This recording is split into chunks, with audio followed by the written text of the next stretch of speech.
The channel's book club organized a national essay competition for students in secondary schools in Nigeria. It was simple. Get a copy of Chinua Achebe's Things Fall Apart, read it, and write an essay to review it. Students from all over Nigeria participated in this competition, and the best 10 were shortlisted. The top 10 were asked to write another essay and defend their previous essay, and 3 of them were picked as the best 3. Eniola Oladipo came first, Ona Obazi was second, and God's Favor Nna was third. The 3 students then traveled to Germany for the Frankfurt Book Fair as the prize for their efforts. They've had a lot of fun.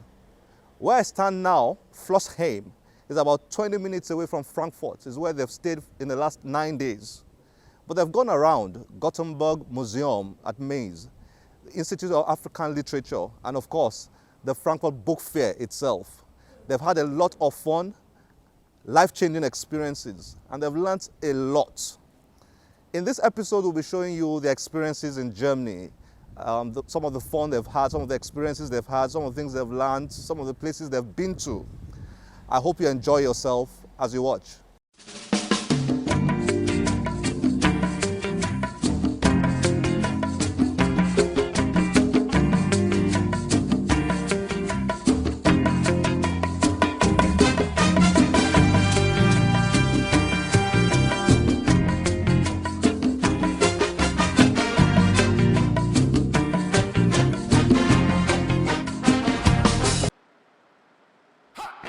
Frankfurt, a city that holds one of the most famous literary traditions in the world, is hosting a special team.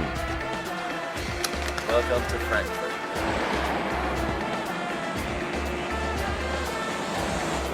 The 3 finalists of the maiden edition of the channel's Book Club Prize for Literature.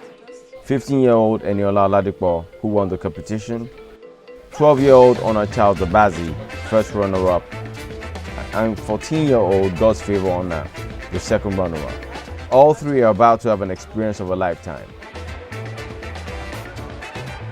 It's the Frankfurt Book Fair, the biggest gathering of everything that connects to literature.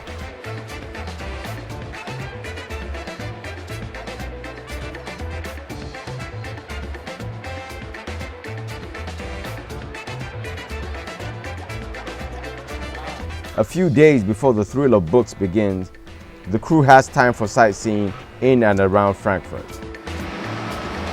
From the Natural History Museum,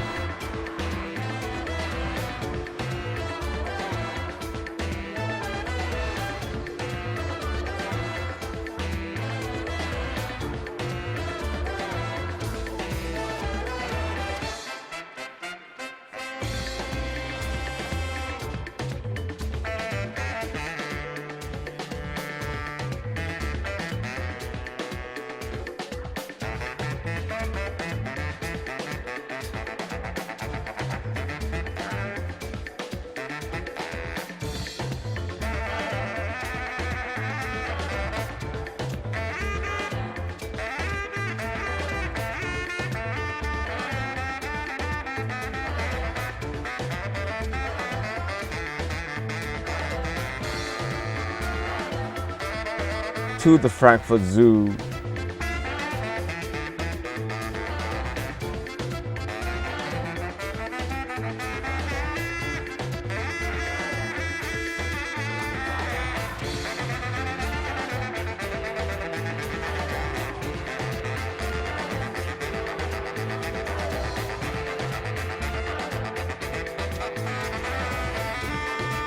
to the Gutenberg Museum,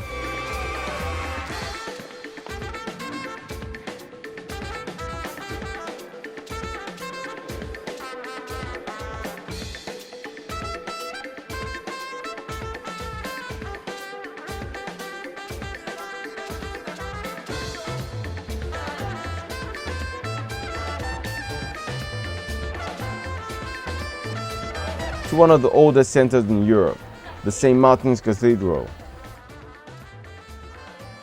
Well, this is a very important place in Mainz. They call it the Old City. Old City because it's been here for centuries. even though it's undergone so many things. I mean, it's been destroyed a few times and rebuilt and all that, but there are a lot of old things, that you find here, old, rich history that you find in Mainz. This market has been here, for example, for a long time. Remember, we spoke to a lady there who said they've had this store since 1920. This church here is called the Dome, but the real name is St. Martin's Cathedral. You can see here, St. Martin's Cathedral, and it was first built in 975. And also its popular old market.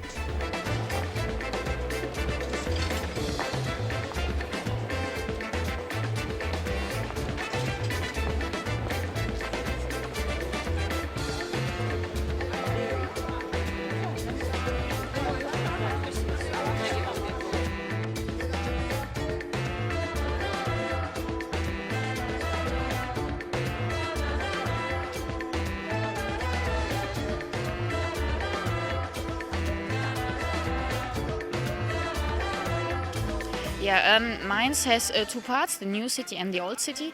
We are here in the old city now. The old city was destroyed in the Second World War, and in 1975 they built it up again. So this place is like we see it now, it's since 1975. In between were exciting train travels and exploration of Frankfurt's amazing underground train system.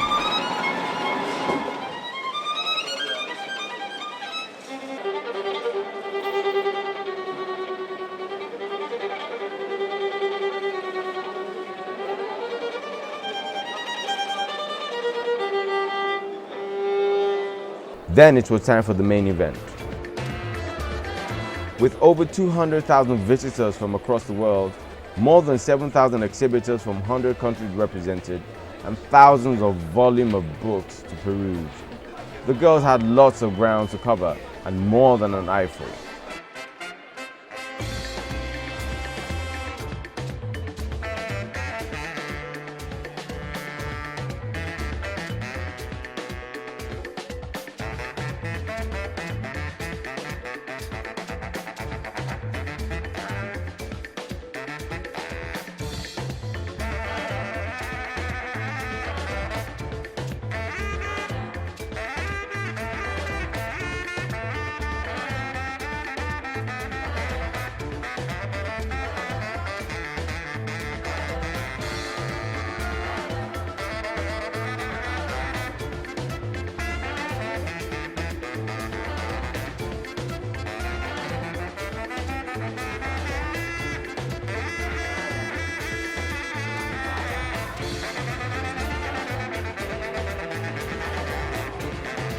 There was the bazaar,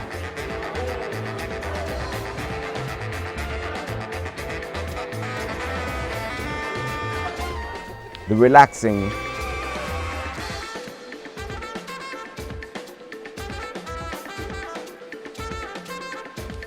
the creative,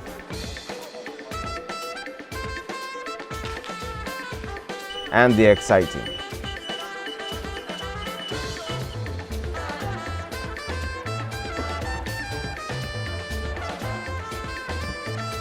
And there were lots of things to inspire them, including a stop at the Brazilian Book Collective stand.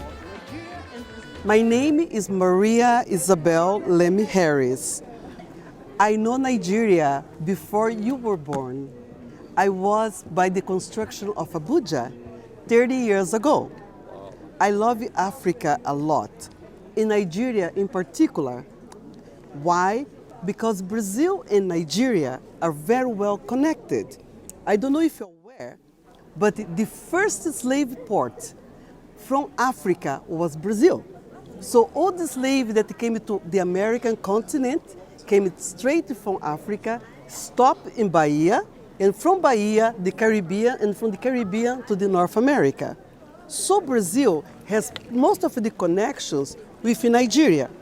And those connections are related to the cultural, food, and everything. Let me give you some explanation. There is a place in Nigeria that they call Brazilian quarters, Do you know why they call it in Lagos, why they call it Brazilian quarters? Because after the slavery freedom in Brazil, the slaves went back to Nigeria and they put together a place specifically in Lagos where the Brazilians used to converge. So you have some Brazilians that became very important in Nigerian culture. Like your minister, Thomas, that was the finance minister before, he was a Brazilian descent. If you're not aware, the first president of Togo was a Brazilian descent because the parents went back after the slavery freedom, they went back to Nigeria. They had business in Cotonou, Dahomey, and Ouida. So she delivered in Lomé because it was during the war. And the Silvanus Olympus became the first president of Togo. He was a Brazilian descent via Nigeria. Okay, so why Nigeria is important for us? There is a guy called Pierre Verger, Pierre Fatombi Verger, that he went to Nigeria. He lived in Abeokuta, and he codified the traditions of Nigeria for us Brazilians in a book, and I asked him, and he was a friend of Pierre Verger. There is a book called Flux and Reflux of Africa. This book, Pierre Verger was an anthropologist from France, so he put together all the oral traditions between Africa and Brazil. And based on Pierre Fatombi Verger, we start to put together some books that talks about our culture. You can track a direct line between Brazil, Bahia, and Nigeria. That's the, you know, when the Africa does like this, Brazil does like this. Yes. So according to Baker, those two continents was together, the Pangea, the erosion that divided them. So whatever the culture you have in Nigeria, you also have in Brazil. Okay? So this second book is very important.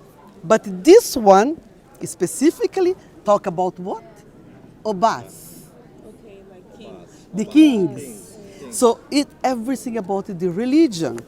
And when you talk about the religion, you have the Afro-Brazilian religion that we call Candomblé.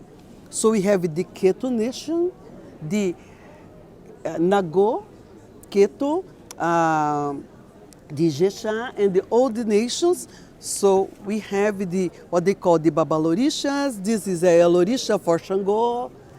So the religion is very well and alive in Brazil. This is the Xangô representation. The dancer for Xangô with all the instrumentary Omolu, Obaluayê. So in a daily basis, while the orishas, how do they take place, how do they do the ceremonial and everything. So this book talks about that. Okay? And this one, it's about smiles. Pierre Verger, Pierre Verger, he was also a photographer. And as a photographer, he went to Africa and many other places and he took pictures of people smiling because he used to say that smiles could connect the world.